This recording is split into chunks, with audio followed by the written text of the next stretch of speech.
Assalamu alaikum warahmatullahi wabarakatuhu.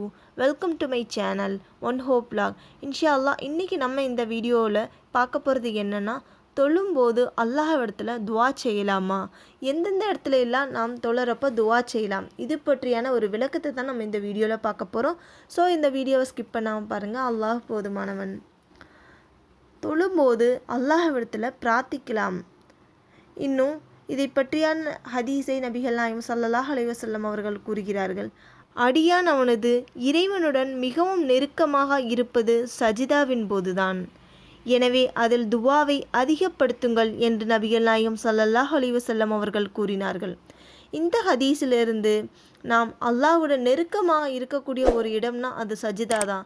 அந்த இடத்துல அதிக துவாக்களை கேளுங்கள்னு ரசூல் ஸல்லல்லாஹு அலைஹி வஸல்லம் அவர்கள் நமக்கு கூறி காட்டுகிறார்கள். அடுத்ததாக இப்னு மஸ்ஊத் ரலியல்லாஹு அவர்கள் அறிவிக்கிறார்கள், நீங்கள் ஒவ்வொரு இரண்டாவது ரக்காத்திலும் அமரும்போதும் அத்தஹியாத்து லில்லாஹி கூறுங்கள். பின்னர் தாங்கள் விரும்பிய துவாவை தேர்வு செய்து அல்லாஹ்விடம் பிரார்த்தனை செய்யுங்கள் என்று நபிகள் நாயகம் ஸல்லல்லாஹு அலைஹி வஸல்லம் அவர்கள் கூறினார்கள்.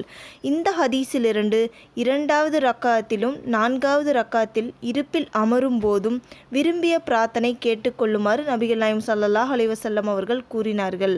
சஜிதாவின் போதும் இரண்டாவது மற்றும் நான்காவது ரக்காத்தின் இருப்பின் அமரும் போது பிரார்த்திப்பது, அதாவது துவா செய்வதை ரசூல் ஸல்லல்லாஹு அலைஹி வஸல்லம் அவர்கள் வலியுறுத்தி கூறியுள்ளார்கள். இந்த தகவல்கள் உங்களுக்கு பயனுள்ளதாக இருந்திருக்குன்னு நினைக்கிறேன். இது போன்ற தகவல்களை நீங்கள் தெரிஞ்சுக்கணுன்னா சப்ஸ்கிரைப் பண்ணாதவங்க சப்ஸ்கிரைப் பண்ணிக்கோங்க. மறக்காமல் பெல் ஐக்கானை கிளிக் பண்ணி ஆளில் கொடுத்துக்கோங்க. அப்போ தான் நாங்கள் போடக்கூடிய அடுத்தடுத்த வீடியோ உங்களுக்கு நோட்டிஃபிகேஷனில் வரும். Keep supporting me. அஸ்ஸலாமு அலைக்கும் வரஹ்மத்துல்லாஹி வபரகாத்துஹு.